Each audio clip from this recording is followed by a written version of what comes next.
Hey, thank you so much for jumping on here today. I am super excited to share a little bit about what my struggle was 18 years ago to where I'm at today.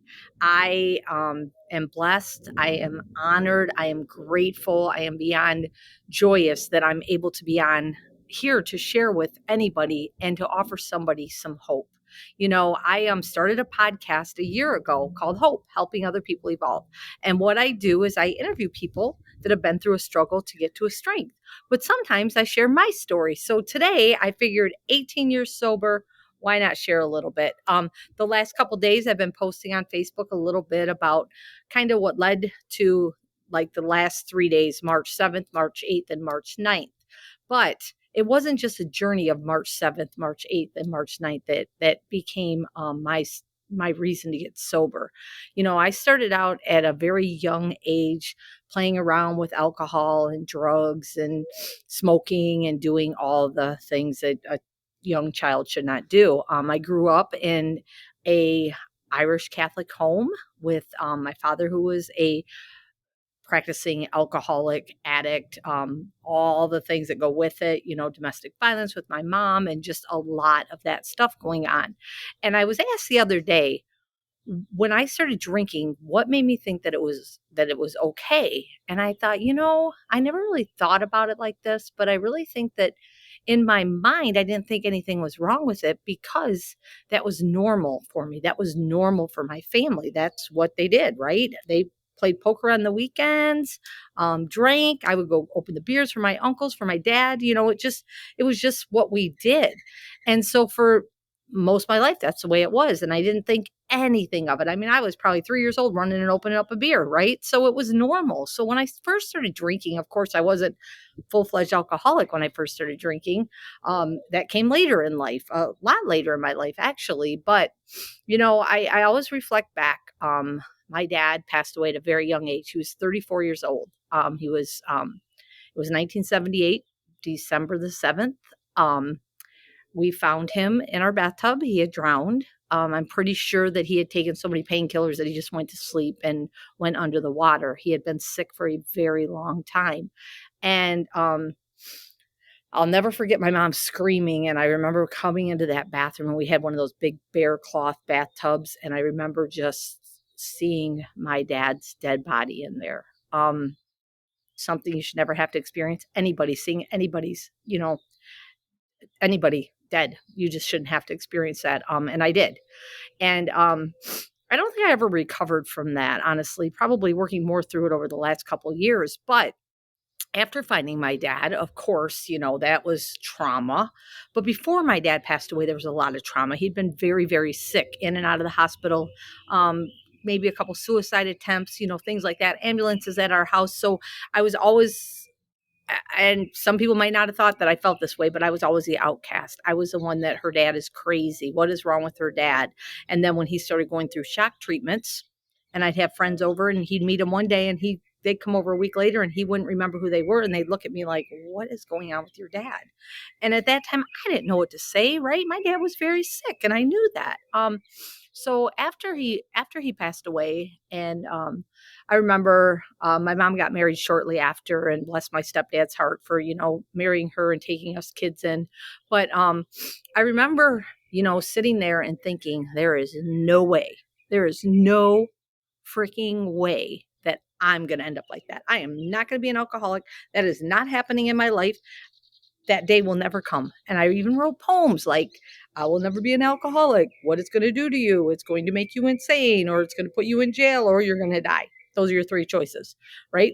That's what I'm at 13 years old thinking as I'm drinking, right? And hanging out with my friends that always included me in their groups. Now, I do have to say, my entire life, I have been a social butterfly. I love people. I've always loved people. So I usually could fit in anywhere I wanted to kind of fit in. But I did hang out with the partiers a lot because that was the easiest place for me to fit in. That's where they accepted me the most.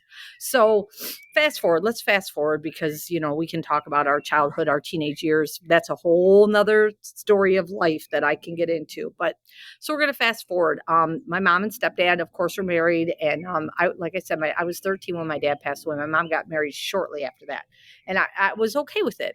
kind of not really. I'd be lying if I said I was, but because he did treat her good, right? So my mom had never been treated like that. So I mean, I was kind of okay, not really okay, but okay, kind of.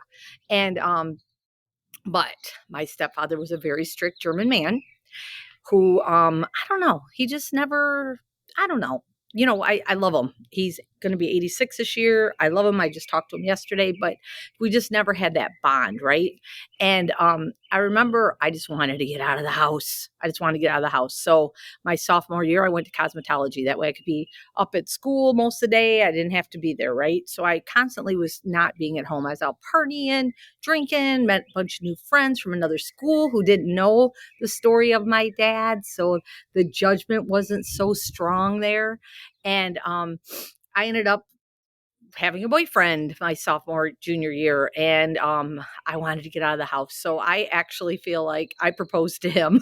I said, will you marry me next year? Like, we're getting out of school in June. By June next year, let's be married. And that's exactly what happened. So got married at 18 years old, graduated in 1983, got married in 1984. He was a great guy. I mean, really, all in all, good guy. He liked to drink too, but he was a antisocial drinker. So he liked to stay home and drink, and I did not. So that did not mesh very well. Anyways, long story short, things didn't work out between the two of us. This is all leading for a purpose, just so you guys all know, right? This is to share with you the story of hope. And I remember, like we were drifting apart and stuff. And then I was kind of like on the edge of like, I think I'm not going to stay married to him. And back then, it was in my head, like, it's easy. You just get divorced. If you don't want to be with somebody, you don't work it out. You just get divorced. And unfortunately, I feel like it's kind of that way still. That's another podcast. But, and I'm not a relationship expert, so we won't even go there. So, anyways, I ran into my friend that in school was always my friend, always dating my friends. And I was always like, we had conversations about it, like all the time. We talked. We were really, really, really good friends. And I knew that he had recently just got out of prison again, not just one time, again. Now we're young, right? We're like, I don't know. This has got to be like 1986, I would say. So, not 20 years old, 21 years old. And ran into him at the little store down the road from my house. And I was like, oh, and he's like, oh, I'd love to, start seeing each other. I can't even say we dated because I don't even think he knew what a date was. And I was excited. I was like, yes, finally, all these years, and I get to change him. That's what I thought, right? I'm going to be the one to change him. I'll be the one to help him to never go to prison again. I'll be the one to help him quit drinking. I'll be the one to help him, now that I know, stop smoking crack. I was going to be that girl that changed him. Well, little did I know I was not the girl that was going to change him. We got together. I had that hope. You see that I talk about this a lot with people. Like, you see that little bit of hope in somebody, that little bit of glimmer. So you're going to hang on and you're going to keep trying to change them. But until somebody's ready to change, they're not going to change. Just a little word of wisdom there. So anyways, we were together, didn't have our kids yet. We'd party together, we'd drink together. I usually tried to not drink too much with them because it always ended up in a fight.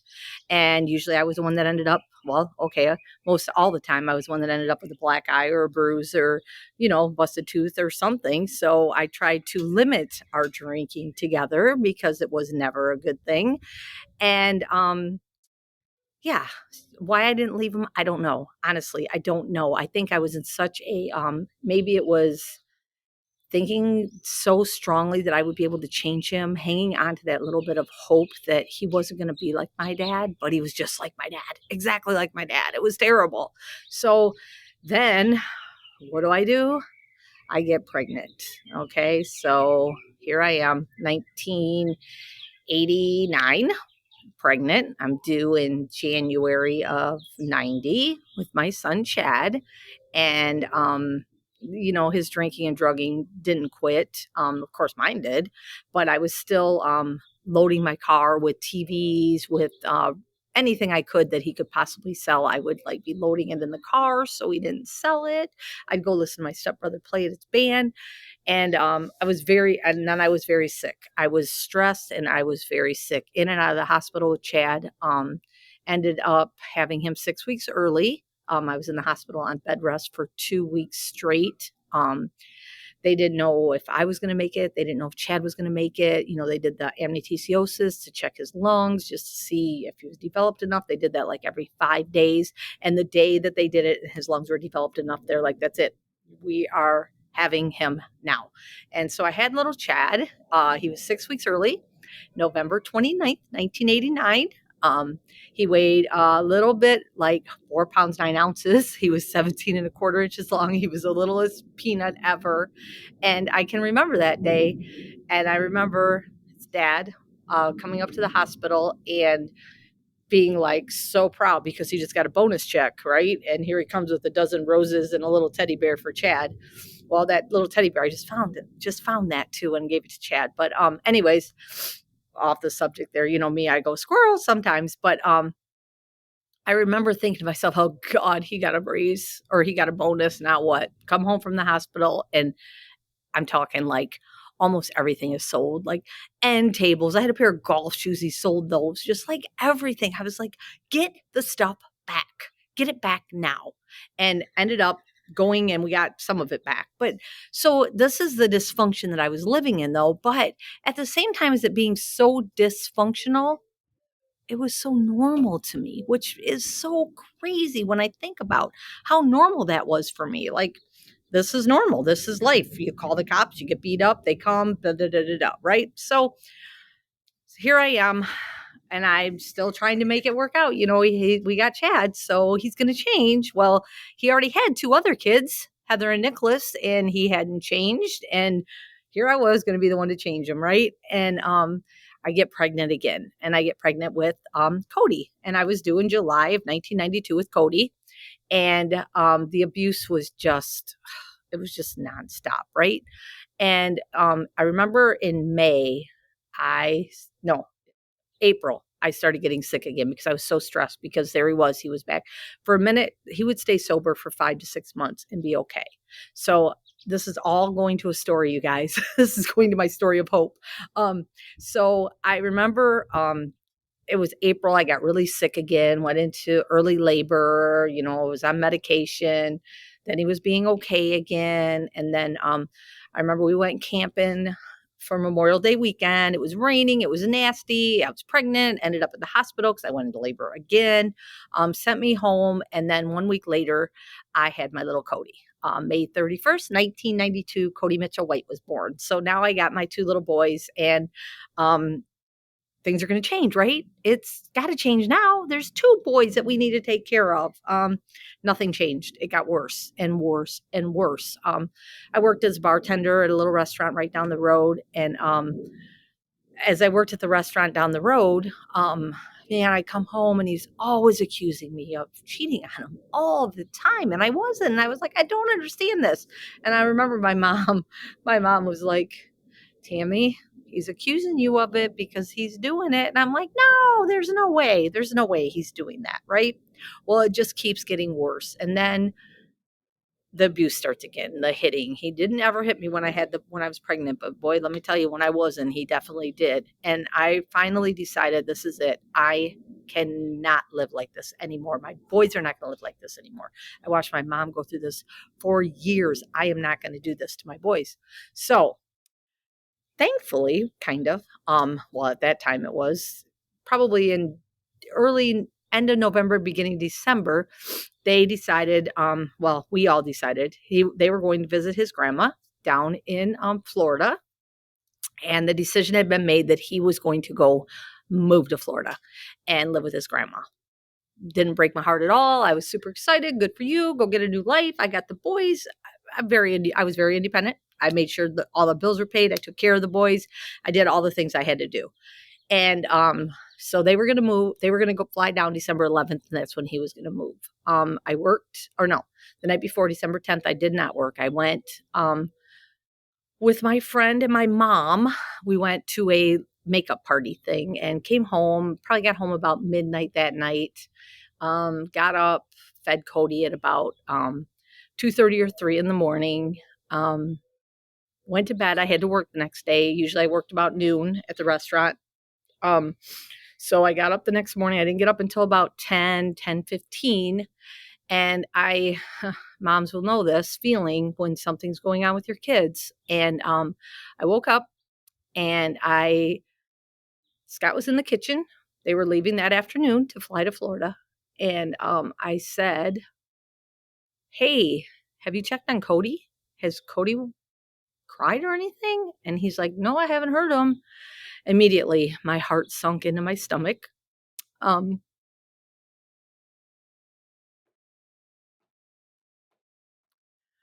my heart sunk into my stomach. I immediately ran into his room, and there was my little baby, lifeless. I picked him up. I yelled to call 911. I got on the phone with 911. They talked me through CPR. Um, the ambulance was there in a minute. I live so close to the fire station, and we have volunteer firemen in our town, so they were like all over. So they were just there, and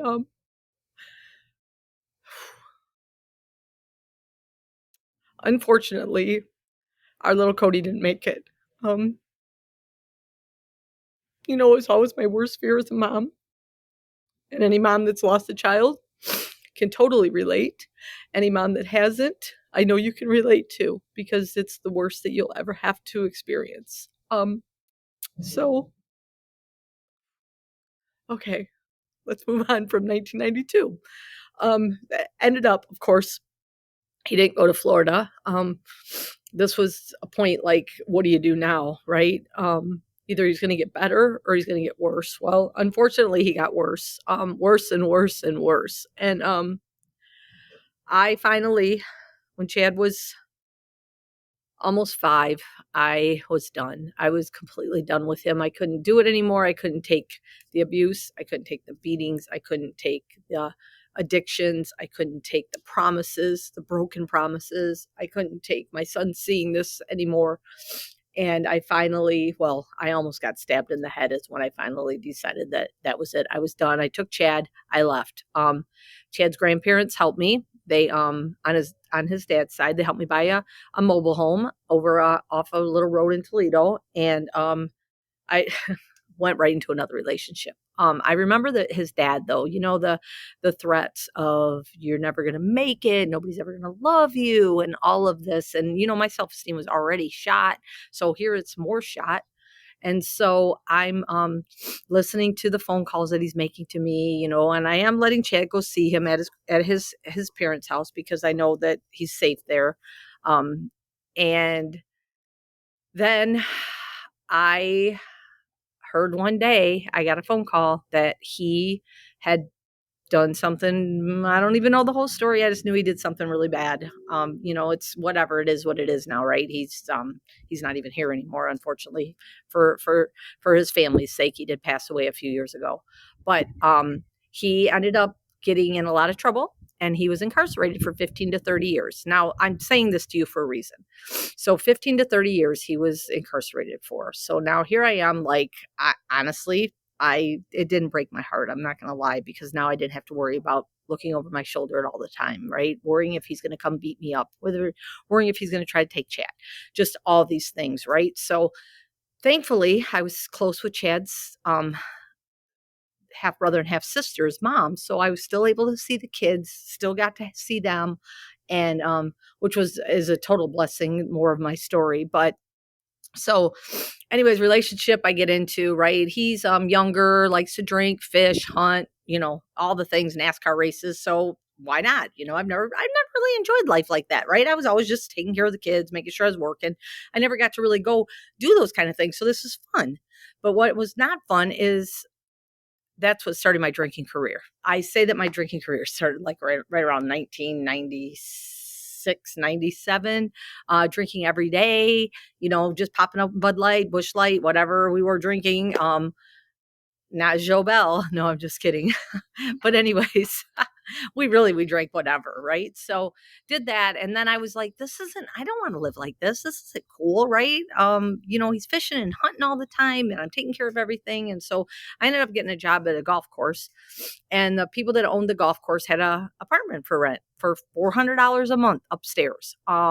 Okay, I'll take it. It's right across the street from the golf course. I'll move there. So here we are, 1998. I move into the golf course. By this time, I'm drinking pretty steadily, and now I'm going to work at a golf course. So guess what I can do at work?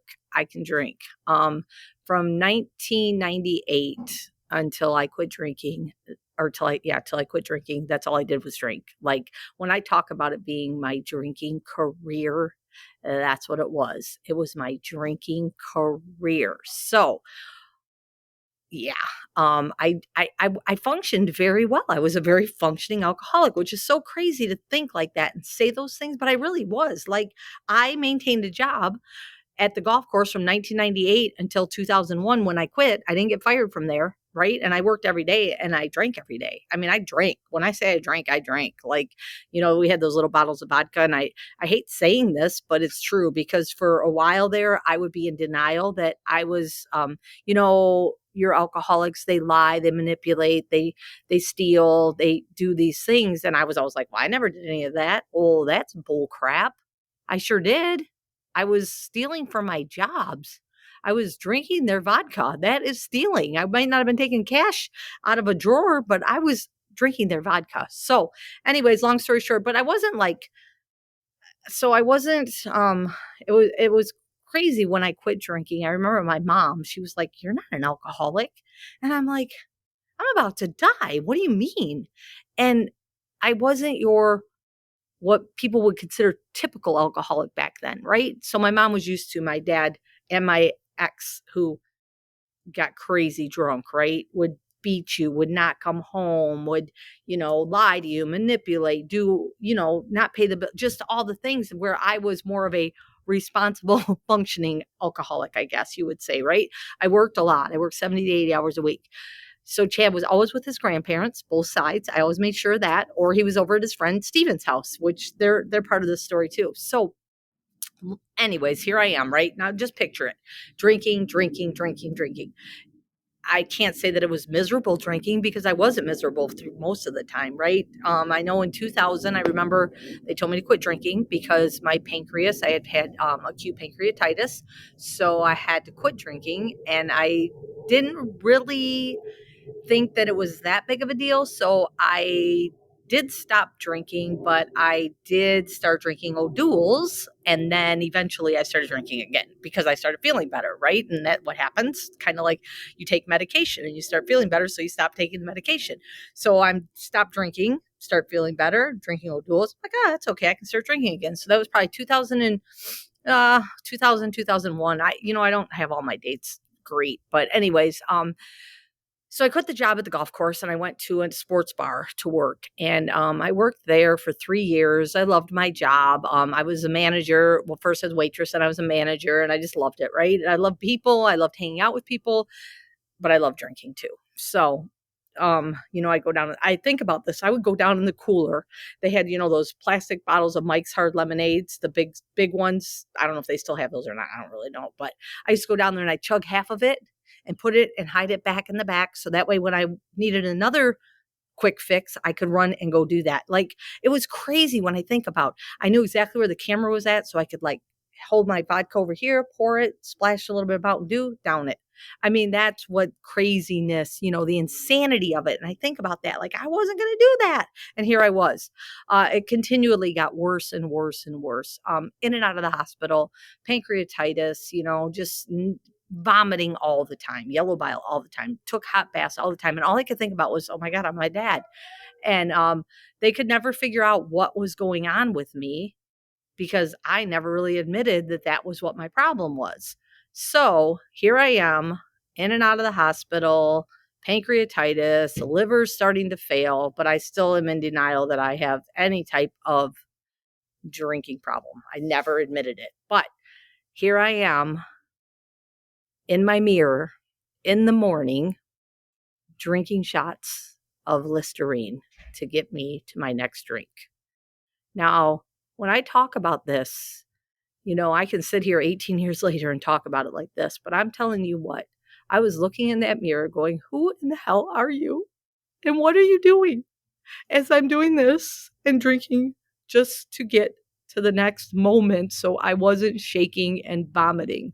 It got really, really bad at the end. People that know me, that knew me at the very end, of my drinking, they say to me, like, my cheeks were sunken.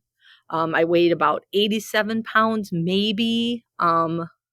Just very sick at that point. At the end, I was taking Vicodin, Percocet, anything because I was just so sick. So let's get to the comeback story. Let's just say, and I want to talk a little bit about like after I quit drinking and how life is and how you deal with things still. So on March 8th or March 7th, I guess it was, is when I talked about that I got wheeled out of my job on a stretcher in our little hometown and taken to the hospital, and my blood alcohol was 0.399. You would have thought that maybe they might have told me, hey, you might want to check into a rehab or something, seeing that I know my eyes are yellow from jaundice. My cheeks are sunk in. I weigh 87 pounds. I'm vomiting bile all the time. And they're just like, oh, here's some IVs and potassium. Don't drink alcohol anymore. Here's your piece of paper. Okay. Of course I'm going to drink alcohol. I'm an alcoholic. So I went to my friend's house who I knew had alcohol, and she probably doesn't even know. They don't probably even know that I did, but I slept on her couch and I got up all night long and drank till I had to go to work the next day. I drank until I had to go to work. Now, here's part of my story that I say that whatever you guys want to believe, I know it was God. So God, the universe, whatever, made sure that I went to her house. So I drank that whole day. So I went to work so non-functioning that I was going to get fired, because if I would have been functioning, I would have never got fired that day anyways. I feel like if I wouldn't have quit when I did, I wouldn't be here today sharing with all of you. So here I am at work trying to wait on tables. I can't even read my own handwriting. I'm just like butt ass wasted. I mean, excuse my language, but that's what I was. And it's weird because I can still remember the people I waited on that day and them looking at me like, what the heck is wrong with Tammy? She's never been like this. I'm like, oh, right. And I remember, I feel like I got mad. I threw my apron down the stairs, and that's all I remember. I know I didn't have any money, and I feel like I made like $140, which I couldn't have because I don't even think I waited on one table. But I don't know how I got home that night. I'm pretty sure that nobody let me drive. I would hope anyways, because I guarantee my blood alcohol was over 0.40 or something. And anyways, went home, slept, woke up the next day and was like, shit, I think I'm going to be fired. So this is on March 9th, 2004. I'm calling my boss. I'm like, hey, Eric. He's like, Tammy, I can't. We're going to have to let you go. And I'm like, no, you can't let me go. It's me and Chad. What am I going to do? I only have $500 in my bank account. Blah, blah, blah, blah, blah. He's like, so Eric, the sweet man that he is, he says, let me call the other two guys, because we had three owners, right? He's like, let me call Jerry and Chris and see what they have to say. And I know Eric, he probably didn't, I don't even know if he called them, because Eric was just like that. Like, he didn't want to be that guy. So he called me back and he said, Tammy, I talked to the guys and we just can't have you working here like this. You're going to need to get some help. And, I'm devastated.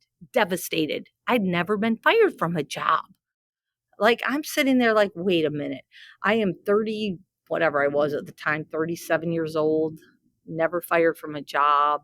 Now I'm fired from a job. I got a son that's 15 years old, or however old Chad was at that time, close to 15. He was 14, going to be 15. And I got fired. I'm like, shit, what am I going to do? I have no other income right now. And I remember then that this was when my life changed completely. Now, mind you, I'm still probably drunk from the day before. I am still shaking. I am still puking. I am still doing all the things that I was doing. Nothing changed in that aspect.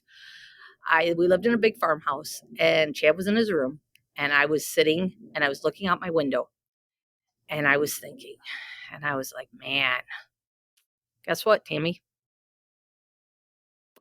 Chad is about to not have a mom, because you're about to die. If you don't change your life today, your son is not going to have a mom. He's not going to have a mom. His dad's already incarcerated. And he's not going to have a mom or a dad. And then the grandparents are going to raise him. Well, I love his parents and I love my parents, but I mean, look at us. We were both a hot mess, right? So choices that we made, not that they made, but honestly, so that's my head, right? And I remember just thinking, I can't do this to him. I cannot do this to Chad. So it's so crazy when I think about this, like how important people are that God put in my life. I laid on my floor. I screamed. I cried. I kicked. I yelled. Take this away. I can't do this anymore. God, you have to save me. And right afterwards, my friend Molly Rupley's name popped in my head. And I said, okay, Molly's parents are pastors. I'll call Molly. Maybe they can help me. Now, little story about Molly's parents. When we worked at the golf course together, I can remember Molly's parents would come in and they would look and they would come in. They were they're the sweetest, non-judgmental people that you'd ever meet in your life, right? They would come in, hold on, I need to take a drink. My cool Hope cup.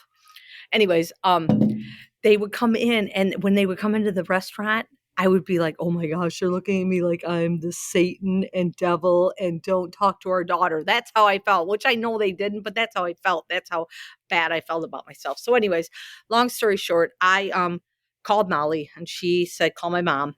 I called Nancy and I tagged people in my post today. And this is the reason. I called Nancy and I said, Nancy, this is Tammy Connors. I don't know what to do. And she said, come to my house. Just come to my house, Tammy.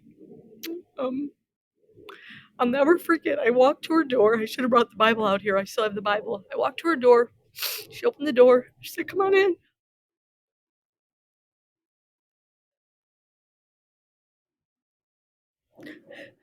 She didn't know me. She said, come on in. Sit down. Let's talk. I never really had anybody do that with me like that. And I sat down. I shared. She gave me her Bible. She said, Tammy, do me a favor. Read the Psalms every day. Day 1, I want you to read Psalms 1, 11, 21, 31, 41, and keep reading the Psalms. Day 2, Psalms 2, 12, 22, 32. You guys get it, right? That's what I did. So I did that. Like, I'm like, okay, this lady knows what she's talking about. That's what I'm going to do. But I have to do something else because that bottle of vodka was my best friend. That was my best friend in the world, right? That was my security. That's who I loved. I could take it anywhere with me. I didn't have to worry about anything. It helped me to be happier, but it really didn't. So I gave up my best friend. So the next thing I had to do was figure out what I was going to do with my time. So another thing, I can thank my boy's dad for 3 things. I can thank him for Chad and Cody. They count as one. I can thank them for Heather and Nick. They count as one. And I can thank him for AA and Al-Anon because I knew I needed to go to AA. So I started going to AA meetings. Now through this, there's people that I thank today that I thank with all my heart. And of course, I thank Jerry, Chris, and Eric for firing me, which is so weird, right? Eric asked one time, why does she thank me to his wife? And she's like, because you saved her life. If they wouldn't have fired me, I would have probably been dead within 2 weeks, I feel like. My cirrhosis, my liver was failing, my pancreas was failing, I was failing, my stomach, all the things, right? And so I thank them every year. But there was 3 houses that I went to every single day for about 6 weeks. I would go to 3 AA meetings a day, but in between those AA meetings, I didn't know what to do with my time. You know, and I told Chad, I'm like, Chad, I know I've been selfish with all my drinking, but I got to be selfish again. And he had good friends in his life that we could hang out with. And so I would go to my ex-sister-in-law, Candy's house. I would go to my good friend, Tanya and Greg Fairchild's house. And I would go to my good friend Tammy and, well, they didn't live together, but they were always together. Tammy and Bridget and Wes and Ed and Paige and Derek and Steven. And I would just sit and they would always every day for 6 weeks. Now, mind you, I want people to think about this. Would you do this for somebody? Every day for 6 weeks, I would go to their house. Some days I'd be happy, some days I'd be sad, some days I didn't even know what I was. But I would just knock on their door, they'd open it up, and they just said, "Come on in." And I'd sit there and we would talk sometimes we wouldn't talk, sometimes I'd just cry, but they let me come in their house every day. And I can never, ever, ever repay them for that, besides thanking them all the time. So there I go. I get sober, right? Here I am sober. I start working normal jobs, just not in bars and stuff like that. So I'm going to fast forward now, so the 18 years, yeah, it looks like here I am. It's great. Everything's fantastic. And I cannot complain, honestly, because I am truly blessed that I have been able to keep my sobriety, maintain my sobriety. But you know what else I do? I am happy. I live life to the fullest. I live life to be the best version of Tammy that I can be. And I don't let things stop me from that. So that's where I want to kind of go with, we go through struggles to get to a strength. But sometimes those struggles, people don't get to that strength. And I want to talk about this a little bit because, I feel like people use things through life. We have excuses for different things, right? And I've just been talking about this a lot lately because my life the last 18 years hasn't been all rainbows and unicorns. It's not like I sit here and every day is great, because it's not. It's not. I mean, in the last few years, I've definitely made my life greater, right? I have done it myself, but I still have went through tragedies. It hasn't, and when I go through those tragedies, it's not easy tragedies. I'm going to share this with you because it's tough. But one thing that I don't ever have to do is I don't ever have to pick up a drink again because of it. I don't have to do that. And you know why? Because I make that my choice. So that's where I get with choices. In 2012, I was going to blackjack school. I was getting ready to graduate from blackjack school, actually. And we had a horrific phone call. Chad's brother, Nicholas Haynes, was killed in a car accident. And rocked our world. Some of you on here knew Nick. Some of you on here weren't blessed to know him. And I'm sorry that you weren't blessed to know him, because he was an amazing man. And that rocked our world. Rocked it hard. Still rocks our world. But you know what? Through that, for me, I didn't have to drink again or drug again because of it. I didn't have to pick up a cigarette again because of it, right? Because I made that choice. I could have easily drowned my sorrows in alcohol or drugs or something else, but I chose not to. Instead, I chose to learn to use the tools that I've had in order to keep myself sober, in order to not make that choice again. And, so like I said, that 10 years ago is crazy to even think that that's when that happened with Nick, 10 years ago, 2012. And when I labeled this like 18 years, that seems like a lifetime, but does it really? 18 years is a blip in life. It really is when I think back on it. When I think of all the things, it's getting really dark. I hope that you guys can still see me. Anyways, so went through Nicholas, right? And I didn't have to use or drink. I just want people to think about these things. When you're getting sober, when you're changing things in your life, when you're doing these things, you need tools to help you to get through these things, because life's still going to happen no matter what. No matter what you go through, life is still going to happen. But what you need to have is tools to help you to get through these things, right? You need to have different things for different things that happen. It's not, you might have to deal with death. You might have to deal with the loss of a job. You might have to deal with the loss of a friend. You might have to deal with the loss of your mother, in 2020, loss of your best friend. What am I talking about? I had a rough year in 2020, as we all did, right? My year in 2020 started out, well, like everybody else's, Kobe and Gianna, right? How sad was that? I mean, honestly, I didn't think that any star or athlete would ever rock my world like that. And it rocked my world. And in February of 2020, on February 13th, I sent a message to my great friend, Josh. I said, "Hey, Josh, what's up? You want to go Planet Fitness and work out today? because we would do that, right? He said, I'm at work, Tam, I can't. Mike's over at the Newsboy concert if you want to go. He's like, I'm just kind of feeling tired. I said, nah. I said, I'm good. I'm in my workout clothes. I can't go to the concert. 100%. Do I wish I would have went down to his work, went to the concert, and went and said hi to him? Yeah. Because he didn't wake up the next day. I lost my best friend. Just like that. Valentine's Day. But guess what I didn't have to do? I didn't have to go drink or drug because of it, because I had the tools that I needed to use to get through the day, to get through the week, to get through the month, to get through today without them. I talk to him a lot, but it's not the same. But I had the tools. And I'm just trying to stress how important this is, just to make sure if you are getting sober, if you are getting rid of an addiction or whatever it is you're going through, get the tools that you need to get through life. Get those tools.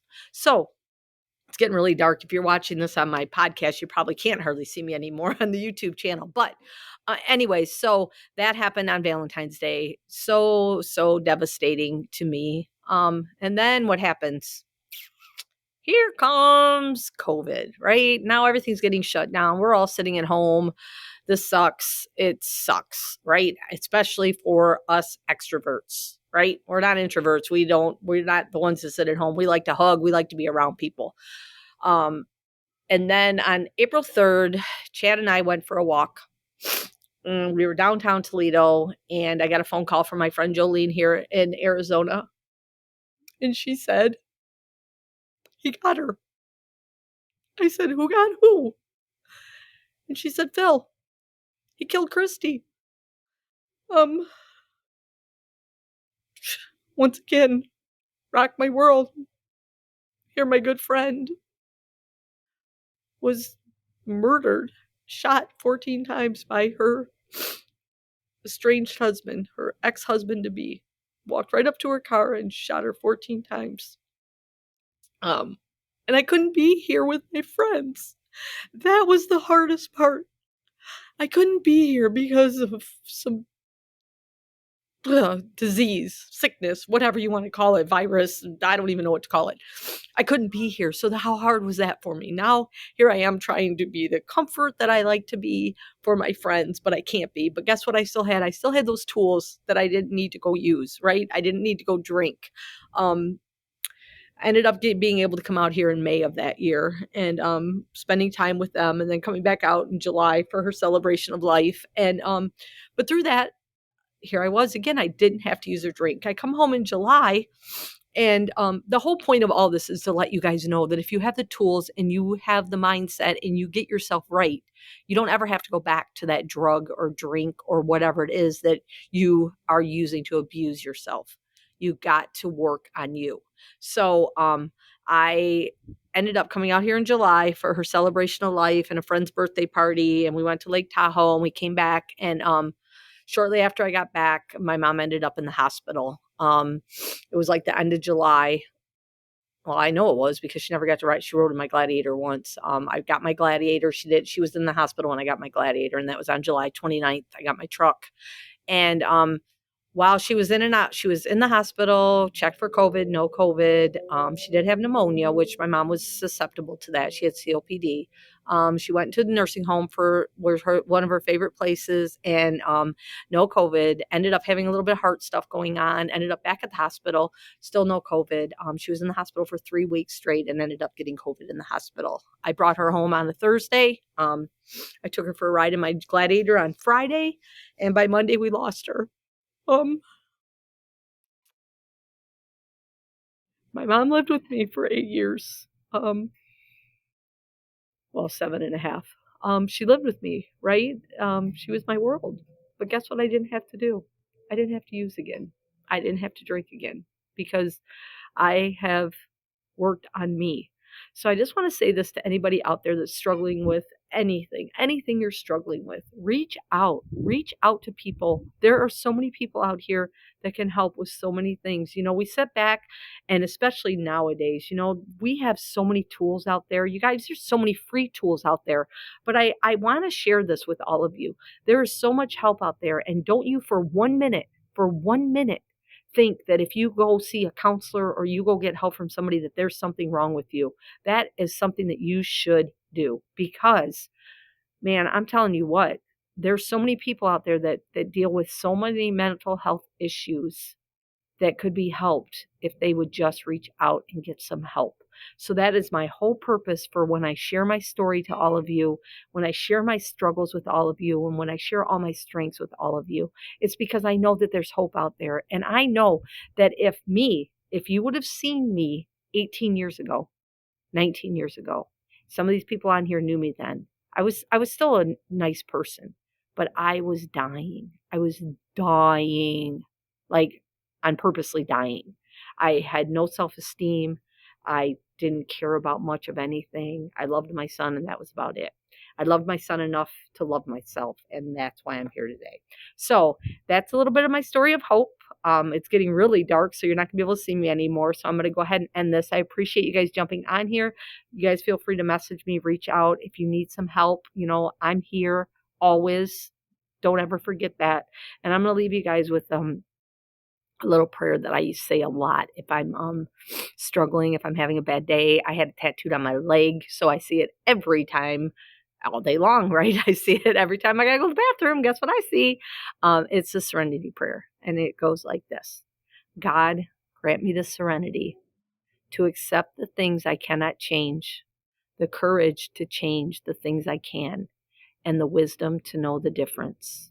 If you can use that as a tool, it will help you so much. You guys all have an amazing, amazing Wednesday, and I will chat at you all soon. Thanks for tuning in. Bye.